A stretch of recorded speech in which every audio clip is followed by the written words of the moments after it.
السلام عليكم ورحمة الله وبركاته.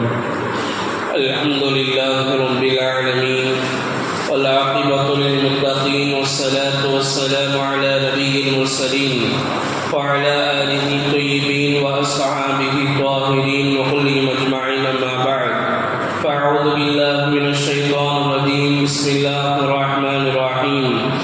فقال الله عز وجل: يوم يأتي بعض آيات ربك لا ينفع نفسا إيمانها لم تكن آمنت من قبل أو كسبت في إيمانها خيرا قل انتظروا إنا منتظرون. عن أبي هريرة رضي الله عنه قال أن رسول الله صلى الله عليه وسلم يقول: بادروا بأعمال الصالحات فستكون فتن كقطع الليل يصبح الرجل مؤمنا ويمسي كافرا ويمسي مؤمنا ويصبح كافرا يبيع دينه بعرض من الدنيا. رواه مسلم. கண்ணியத்திற்கும் மிகுந்த மரியாதைக்கும் உரித்தான் அல்லாஹுவின் நல்லடியார்களே, அல்லாஹுவின் அளப்பெரும் பெருமையினால் இன்றோடு நாம் 4 தராவி தொழுகையை முடித்திருக்கிறோம். மேலும் இன்றுடன் குர்ஆன் ஷரீஃபில் 7 ஜுஸுகள் முடிவடைந்திருக்கிறது. அல்ஹம்துலில்லாஹ். நாம் நம்முடைய வாழ்க்கையில் அதிகமாக கேள்விப்பட்டிருப்போம், ஈமானும் நன்மையும் நமக்கு நன்மையை தரும் என்பதாக. ஆனால் இன்றைக்கு ஓதப்பட்ட ஒரு வசனம், ஈமான் கொள்வதும் நன்மை செய்வதும் அவர்களுக்கு எந்த பலனும் அளிக்காது என்பதாக அல்லாஹ் ஜல்லஷானஹு தஆலா இன்றைக்கு ஓதப்பட்ட ஒரு வசனத்தில் சொல்லி காட்டுவான். அதற்கு ஈமானும் நன்மையும் நன்மை தராது, பயனளிக்காது.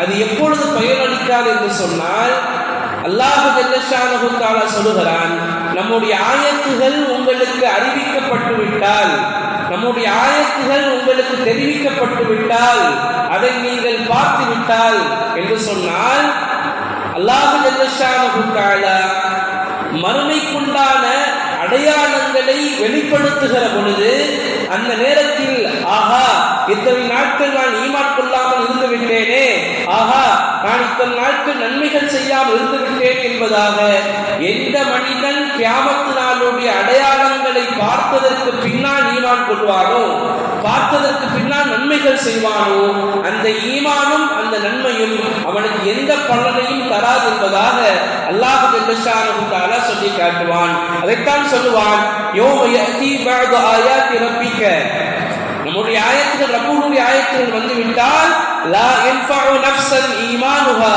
லம் தகுன் அமனத் மின் கப்லு, அவன் அதுக்கு முன்னாடி ஈமான் கொள்ளாமல் அப்பொழுதுதான் ஈமான் கொள்வானேயானால் அவனுடைய ஈமான் எந்த ஃபைதாக்கும் தராது. அவ் கஸபத் ஃபீ ஈமானிகா கைரன், அல்லது ஈமான் கொண்டவன் அது வரைக்கும் நன்மை செய்யாமல் இருந்திருப்பான், ஆனா அப்ப நன்மை செய்தான் சொன்னா அவனுடைய அந்த நன்மைகளும் பயனளிக்காது. மேலான பெரியாருடைய சகோதரர்களே, நபி ஸல்லல்லாஹு அலைஹி வஸல்லம் அவர்கள் சொல்லி காட்டினார்கள், அமல்களுடைய விஷயங்களை பற்றி அதிகமாக சொல்லி காட்டினாங்க. பாதிரு பி அமாலி ஸாலிஹாத், உங்களுடைய நன்மைகளில் நீங்கள் முன்னேறுங்கள், நன்மையை நீங்கள் துரிதப்படுத்துங்கள், நன்மைக்கு நீங்கள் முக்கியத்துவம் காட்டுங்கள். ஏன் தெரியுமா? ஒன்று, மறுமை நாள் நம்மை நோக்கி வந்து கொண்டிருக்கிறது, மற்றொன்று மௌத் நம்மை நோக்கி வந்து கொண்டிருக்கிறது.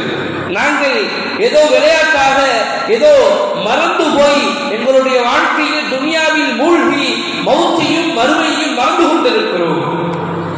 அப்ப எப்பொழுது கியாமத் நாள் வரும்? அல்லாஹ் இன்னொரு இடத்திலே சொல்லி காட்டுவான், இன்னல்லாஹ இன்தஹு இல்முஸ் ஸாஅ, அல்லாஹ்விடத்திலே தான் எப்பொழுது மறுமை நாள் சம்பவிக்கும் என்கிற அந்த ஞானம் அல்லாஹ்விடத்தில் மட்டும்தான் இருக்கிறது. நாளைக்கு வேண்டுமானால் வந்து விடலாம், எப்பொழுது வேண்டுமானால் வந்து விடலாம். நபி ஸல்லல்லாஹு அலைஹி வஸல்லம் அவருடைய இன்னொரு ஹதீஸ் இருக்கிறது, பாரிது பி அமாலி ஸாலிஹாத் ஃபஸதகூன ஃபித்னுன் ககிதஇல் லைலி. நபி ஸல்லல்லாஹு அலைஹி வஸல்லம் சொன்னாங்க, நன்மையை சீக்கிரமாக செய்யுங்க. ஏன் தெரியுமா? குழப்பம் இருக்கிறதே அது வந்து கொண்டே இருக்கும், குழப்பம் இருக்கிறதே அது வந்து கொண்டே இருக்கும். காலையில் ஒரு மனிதன் முஸ்லிமாக இருப்பான், மாலையில் அவன் காஃபிராகி விடுவான். மாலையில் ஒரு மனிதன் முஸ்லிமாக மேலும் அவன் தீனை துனியாவுக்காக விட்டு விடுவான் என்பதாக சொல்லி காட்டினான். எங்களுடைய ஈமானின் மீதும் எங்களுக்கு கவனம் இருக்க வேண்டும், அதே நேரத்திலே எங்களுக்கு அமலின் மீதும் கவனம் இருக்க வேண்டும். நபி ஸல்லல்லாஹு அலைஹி வஸல்லம் அவர்கள் நிறைய ஹதீஸ்கள்ல சொன்னாங்க, அல்லாஹ் நிறைய ஆயத்துகளை சொல்கிறான், வஸாரிஉ வஸாரிஊன ஃபில் கைராத், நீங்கள் அவர்கள் நலவுகளின் பக்கம் விரைவார்கள் என்பதாக அல்லாஹ் ஜல்ல ஷானஹு தஆலா சொல்லி காட்டுவான். நபி ஸல்லல்லாஹு அலைஹி வஸல்லம் அவர்கள் சொல்லி காட்டினார்கள், மறுமை நாளுக்குண்டான அடையாளங்களில் முதலாவது எதுவென்று சொன்னால், இப்பொழுது எந்த திசையில சூரியன் உதயமாகும்? எந்த திசையில உதயமாகும்? கிழக்கு. கிழக்குல உதயமாகி மேற்குல மறையும். நபி ஸல்லல்லாஹு அலைஹி வஸல்லம் சொல்லி காட்டினாங்க, மறுமை நாளுக்கு உண்டான முதல் அடையாளம் கிழக்கிலிருந்து எப்பொழுதும் சூரியன் உதயமாகும். ஆனால் மறுமைக்கு உண்டான அடையாளம் மேற்கிலிருந்து சூரியன் உதயமாகும். சொல்லி காட்டினாங்க, ஒவ்வொரு நாளும் சூரியன் மறைகிற பொழுது அது அல்லாஹ்வுடைய அரிசிக்கு கீழே சாஸ்தாங்கம் செய்வதற்காக வேண்டி செல்கிறது. அல்லாஹ்வுடைய அரிசிக்கு கீழே அது சஜிதா செய்வதற்காக வேண்டி செல்கிறது. அல்லாஹ் ஜல்லஷானஹு தஆலா சொல்லுவான், நீ எந்த வழியாக வந்தாயோ அந்த வழியின் பக்கம் திரும்ப போ என்பதாக அல்லாஹ் சொல்லுவான். எனவே அது மீண்டும் கிழக்கு திசையில் வந்து உதிக்கும். இப்படியாக நடந்து கொண்டே இருக்கும். ஒரு நேரம் வரும், அந்த நேரத்தில் எந்த மனிதனாலும் கண்டுபிடிக்க முடியாது, எந்த சேட்டைக்காலும் கண்டுபிடிக்க முடியாது. ஒரு நாள் வரும், அந்த நாளில் மனிதர்களால் அதை புரிந்து கொள்ள முடியாது. அந்த நேரத்திலே அல்லாஹ் சொல்லுவான், நீ எப்பொழுதும் எந்த வழியில் வருவாயோ இன்றைக்கு அந்த வழியில போக வேணாம், நீ இன்னைக்கு மேற்கு திசையை நோக்கி உதிப்பாயாக, உதி என்பதாக அல்லாஹ் தஆலா சூரியனுக்கு கட்டளையிடுவான். அந்த சூரியன் எப்பொழுதும் கிழக்கு திசையில் உதிக்கிற அந்த சூரியன் அன்றைக்கு மேற்கு திசையில் உதயமாகும். அன்றைக்கு மேற்கு திசையில் உதயமாகும். நபி ஸல்லல்லாஹு அலைஹி வஸல்லம் அவர்கள் மறுமை நாளுக்குண்டான அடையாளங்கள் 10 அடையாளங்களை சொல்லி காட்டினார்கள்.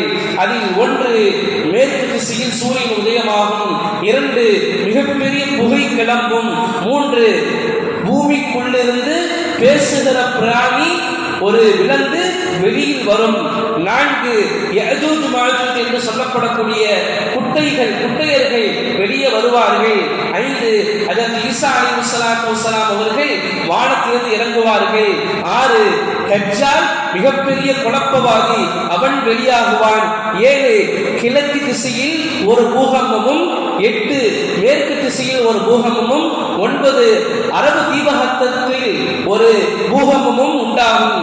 10வதாக நபி ஸல்லல்லாஹு அலைஹி வஸல்லம் சொன்னார்கள், யமன் நாட்டில் உள்ள அதன் என்ற ஊரிலே கடைக்கோடியிலிருந்து அந்த மக்களை நெருப்பு இருக்கிறதே அது நெருங்கும்.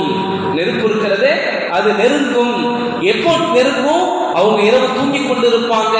அந்த நெருப்பு அவங்க பக்கத்துல வந்தாலும் அவங்களால அது கண்டுபிடிக்க முடியாது. பக்கத்துல வந்துடும். அது வந்து அடைந்ததற்கு பிறகுதான் இப்படி ஒன்று நடந்திருக்கிறது என்பதே அவர்களுக்கு தெரியும்.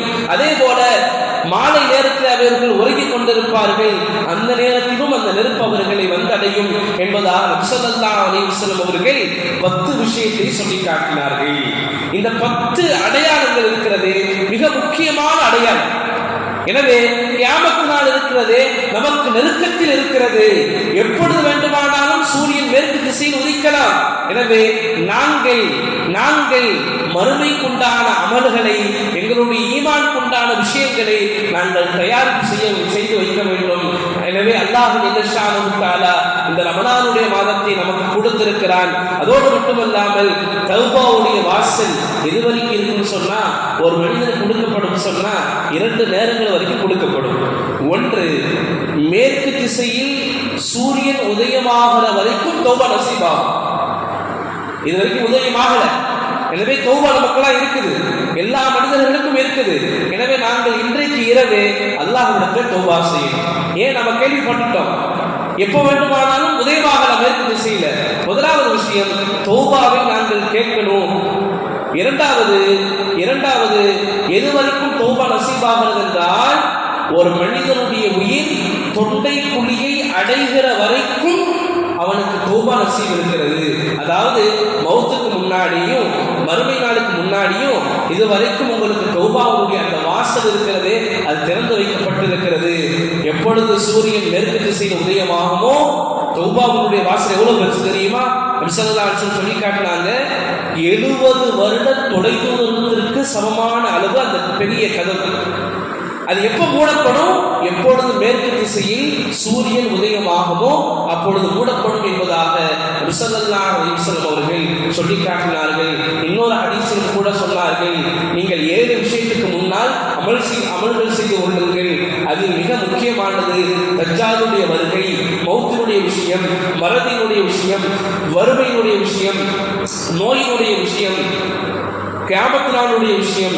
இந்த 7 விஷயங்களுக்கு முன்பதாக நீங்கள் நல்ல அமல்கள் செய்து கொள்ளுங்கள் என்பதாக நபி ஸல்லல்லாஹு அலைஹி வஸல்லம் அவர்கள் சொல்லி காட்டினார்கள்.